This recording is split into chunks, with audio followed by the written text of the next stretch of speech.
the whole chapter of John, and it is supposed to be the prologue. Gusto mo ng prologue? Kung nagbasa og mga novels, di ba na ay prologue, na ay the story, it's not po epilogue, no? Yes. Ang prologue is kay pro man siya, meaning before. Murag intro siya. So kaning talk, we are just gonna make kanang a little bit of kanang testing or seeing if deep ba kayo ang water. So after today, dili ta magpakaringon nga kamo na sa John kay chapter 1 ra in town ni. Are you following? Yes. So now let's read word for word from verses 1 to 18. Para lang later on, naatay mabalikan, mga itong gibasa ganina. Are you following? Okay? Yes. It's gonna be a mouthful, but it's really the Word of God, no? What better way to fill our mouths than with the Word of God. Amen? Let's read now. John chapter 1, verses 1 to 18. Together.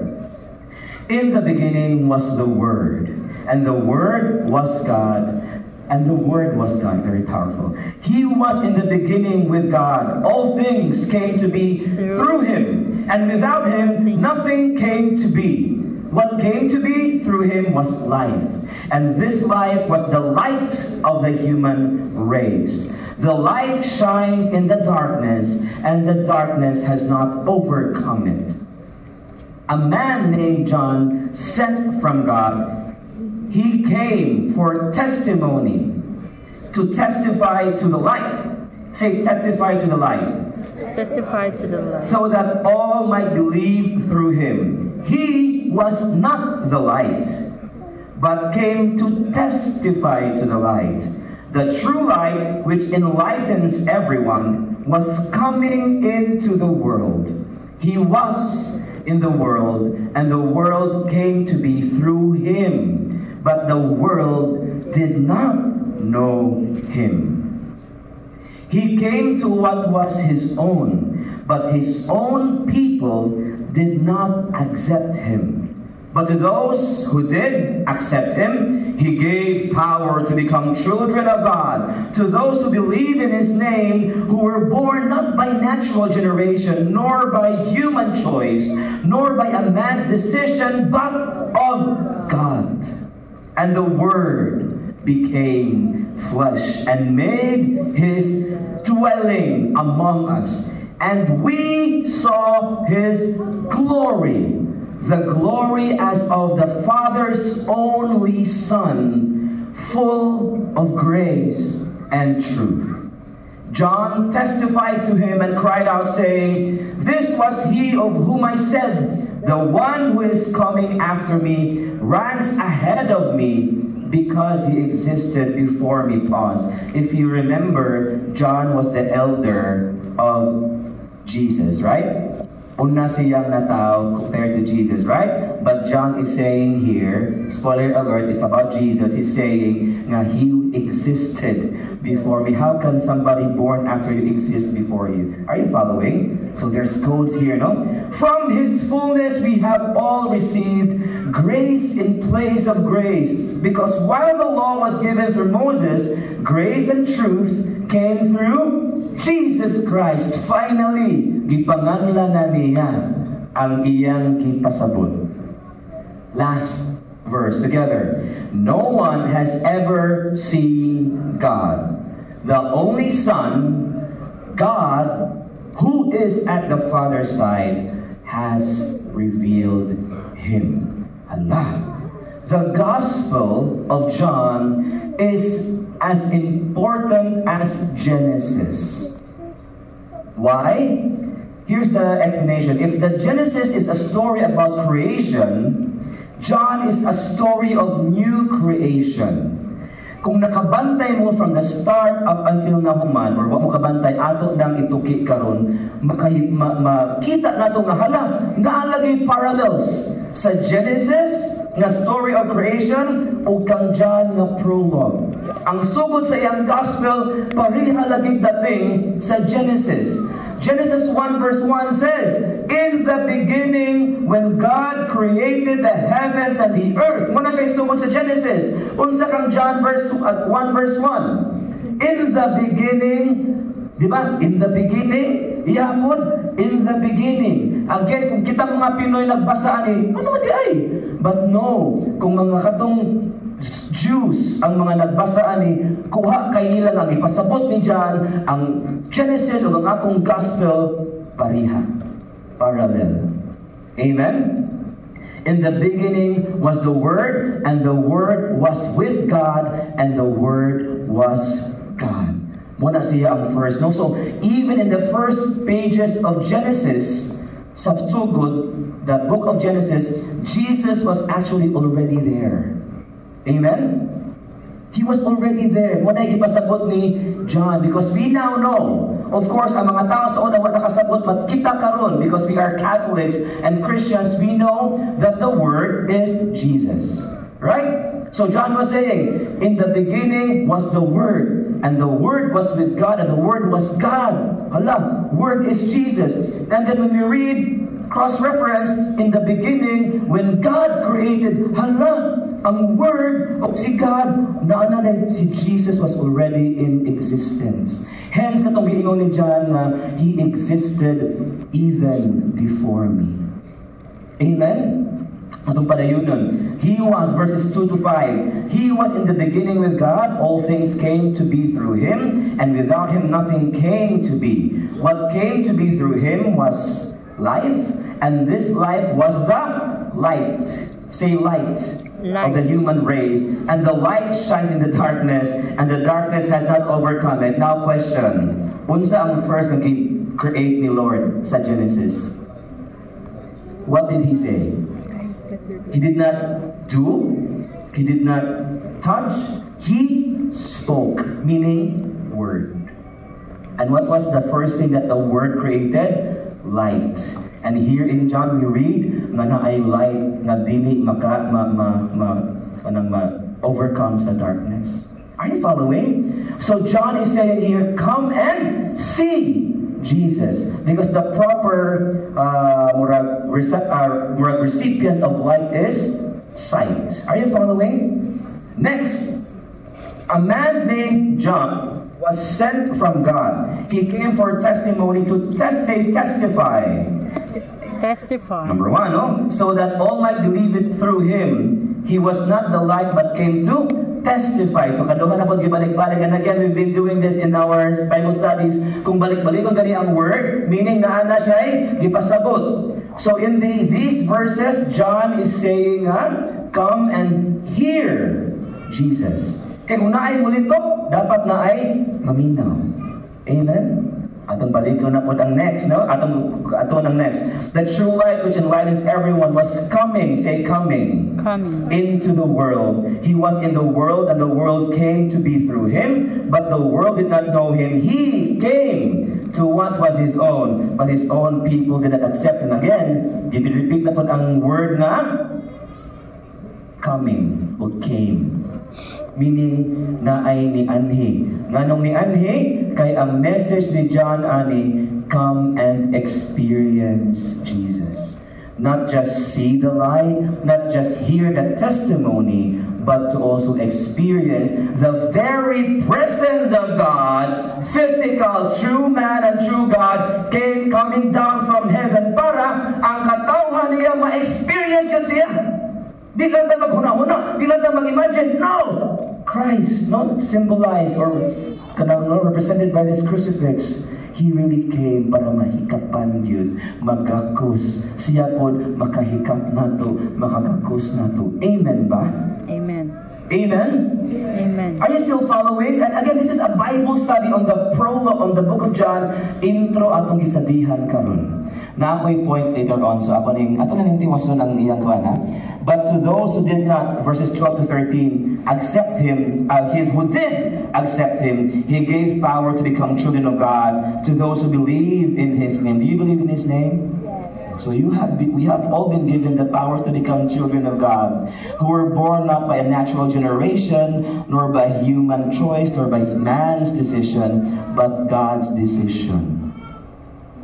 And then He said, and the Word became flesh and made His dwelling among us. Unsa man ang dwelling in the ears and minds of the Jewish people when they read this? I will tell you, big deal kana when they read, of course, English, no, but the Hebrew word nag-use, dwelling means tent. Saan ang tent, bro? Again, he was referring to an Old Testament scripture. We know nga paghawa sa mga Israelita sa Egypt, sa Exodus, di ba nato yung naghimos ng mga tent? Na sa center sa tent is the tabernacle. Yes. So when they read the word, ni dwell ang word become flesh among them, Emmanuel, meaning he tabernacled among us. So for the mind of the Jews, klaro kaini nga, he was referring, alam mo ba ito ang presence ni Lord.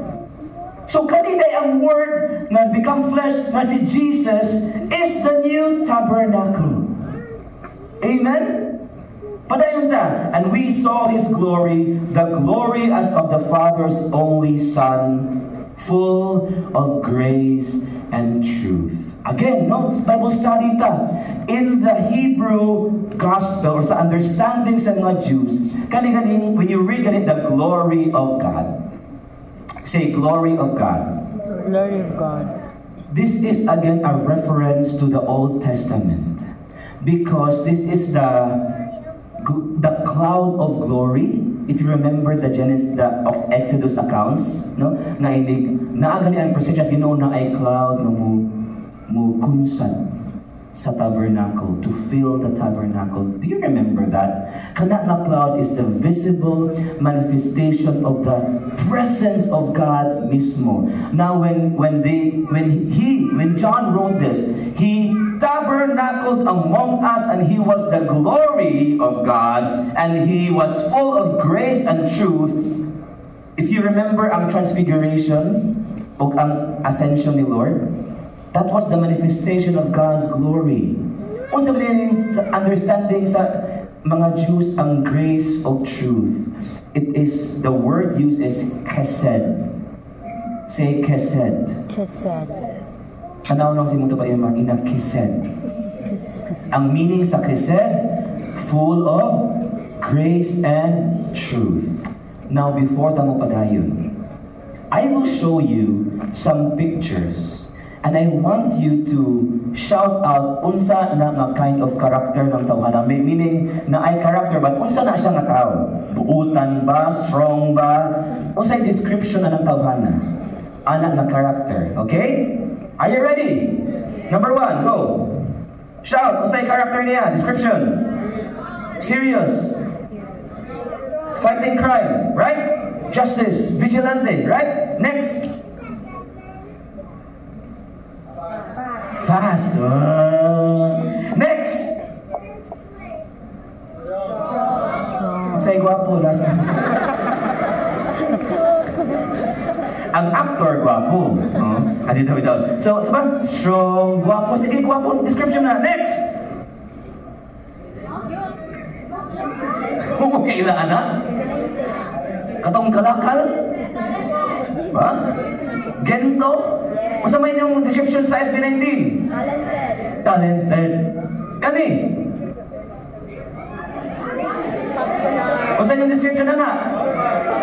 Guwapa. Diri? Salamin. Popular. Di sa iyo? Joanna. Huh? Ako, Lagi. No, I love their song, Lagi. Sa SB19, I love their Ilaw na song. No? Kani next? Kung sa'yo, description nyo, Jesus. Lasa na. Yeah, akong gipili ang picture nga, siya mag-Jesus para din na si Jesus, no? As an actor, unsa man siya? Powerful actor. Wow, that's a description we can give for Jonathan Rumi, who's gonna be in Feast Conference in Manila. Okay, ako nang ito yun. Ako na lang may reference. Ato mo, no? Anyway, kung ato mo patili na in town. Anyway. Kani next! Strong. Huh? Full of grace. Dili? Huh? Blessed? Kesed. Wow, full of grace and truth. Wow. Nga naman si Jesus, di ba? Bless Mama. Amen? Next. Wala na. No? Nga nung ipahatag mo sa description ng mga tawhana because nakita naman nato ng slide. Kesed is the main descriptor of God in the Bible. Every time they think of God, Kesed, full of grace and truth. In other words, the deeper meaning is steadfast love. Say steadfast love. Steadfast. Muna, I love what Alex, our worship leader here, asked you earlier. Siya ang gi-ask pag una niya. Have you ever been in love? And then we're talking about sometimes, wala pa bro, we're not in love, pero di man in true love bro. Now we're talking about ang ipasabot tayo ni John. Ang word in the beginning became flesh is Jesus, full of grace and truth, is actually steadfast love.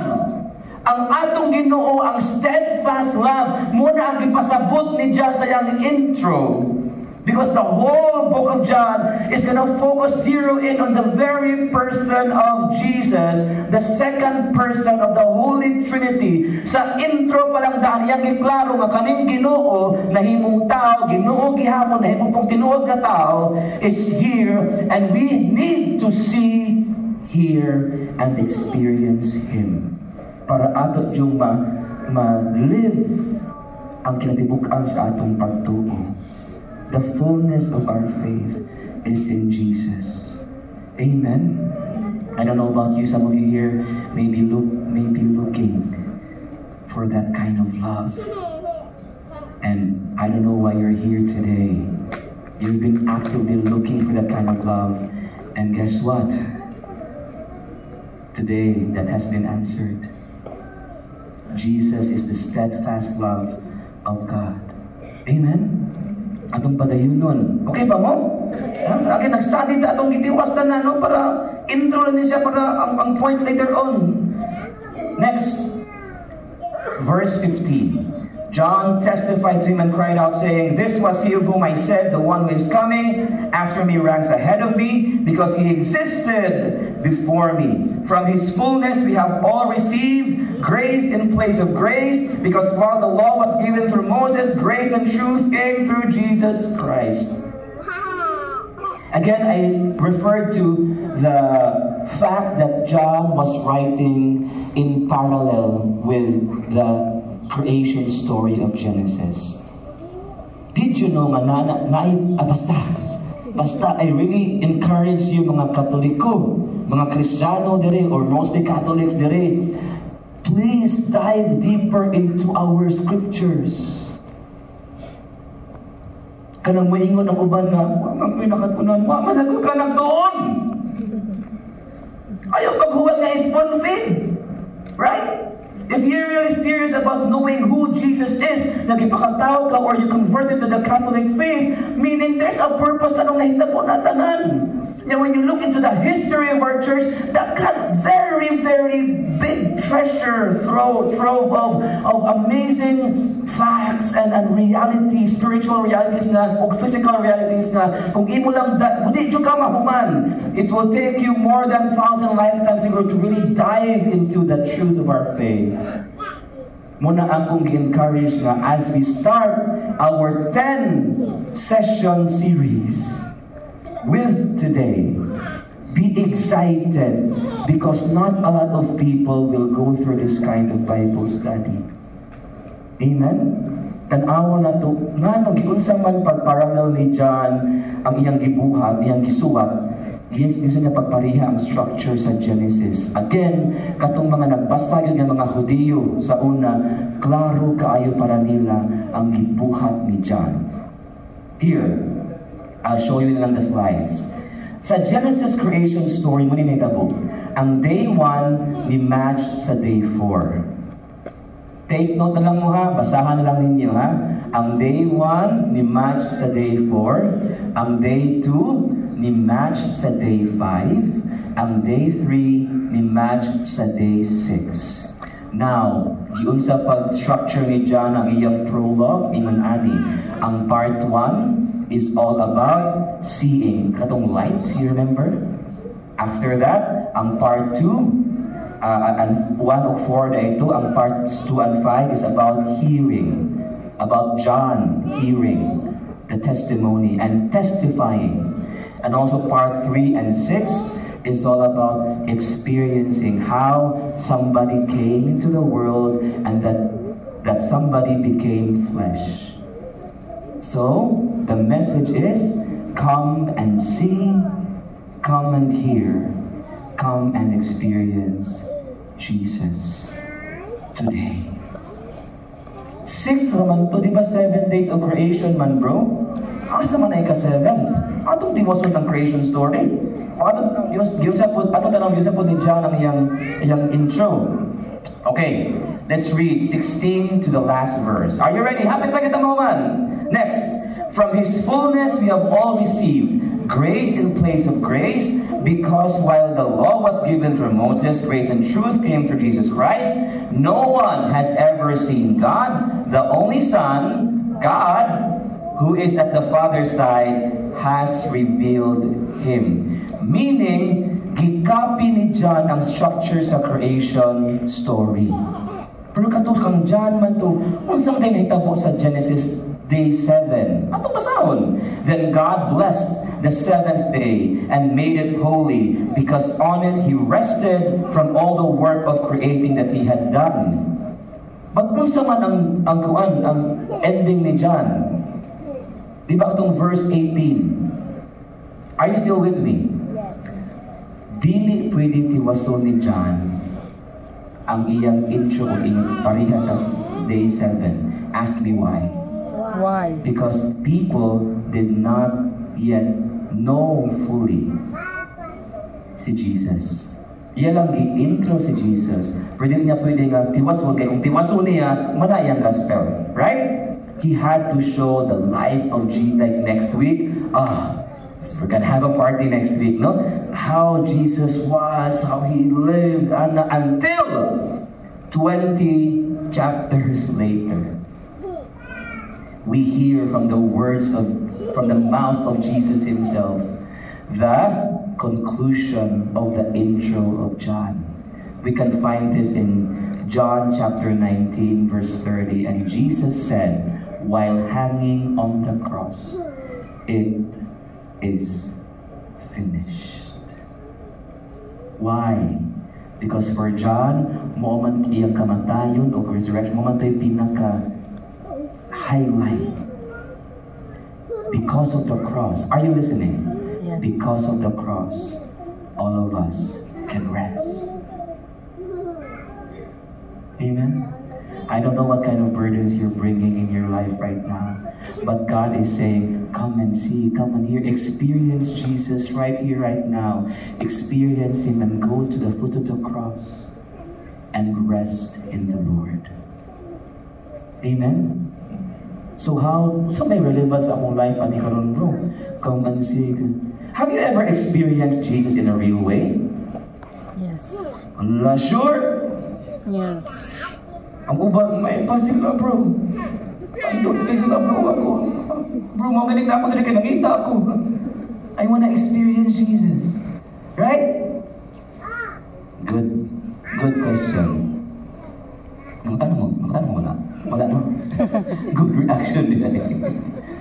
Na kayo pakita ng picture. Nangyari yan? Nangyari yan? Wala, baka na ng picture. Common. Sa wala na kayo, ako na siya. Natanawa na ang bata sa iyo. Kasabay na mag-inana. Di ba kung mapapicture niya, nag-tawag sa iyo niya. Kung sa'yo tawag na ito, anak? Photobomber. Ang papa, yung nahunta niya yung anak mo, ito yung naguna-una. Yung anak mo nilingi itaw, na photobombing itaw. Daghan din tag-inana, no? Kuyog ta. Pero inigagwas picture, naluyo. Yes? Yes. Ka-experience naman na photobombing mo? Yes. Na photobomber dahil mo? Yes. Ya, pas mag-smile mo jadi blurred pag yun, no? Yes. Amen? Ya, kuyo po sa inyong ka-picture, ha? Pero ano kung anak namin kaming doon nasa car, kuyog mi. Pero pag picture, hala, photobomber ang tao siya. Yes? Yes. Yes. Di ba sakit? Oh. Kay kada post sa imong kauban, sa imong pamilya, sa inyong picture, ang una nimong i-zoom in imong yung naong. Asa mong kuwan ni? Bahala bro sa anak, smile like ato. Are you following? Yes. Hala, sa ato pong pagtuo, most of the time, ani-ani tag feast, simba ta simba, tuon ta Bible study, ana-ana. Pero, naay na photobomber. Pero lang siyang napalayo sa atong kinabuhi. Pero lang siyang uwahi. And then we wonder, asa man ka Lord? Nakadiri o! Napasluyo ni mo! Amen?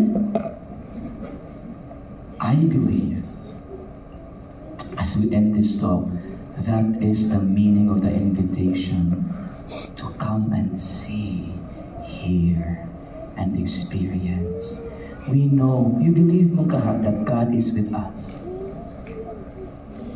So, to repair that, next na ko ang picture, di ba? Dapat, ang imong mga mahas kinabuhi, picture na yun. No? Bahala ka, kimo diha. Amen? Dapat appeal na yun, main yun sila, hindi lang ikaw, right? Next ka na, oh. Bahala, wala ka, pero picture na yun mo. No? Huh? And then, ang last na picture, when you include people you love in the picture, mas ma-experience nimo ang ilang presensya po. Right? Mauna ang challenge sa atong talk today. Are we putting Christ in the frame? Or nagkuyog-kuyog lang siya? Pero ikaw gyapon. Ang ato gyapon gusto ang masunod. Ato gyapon. Amen? Sugod pa lang na. Let's all stand.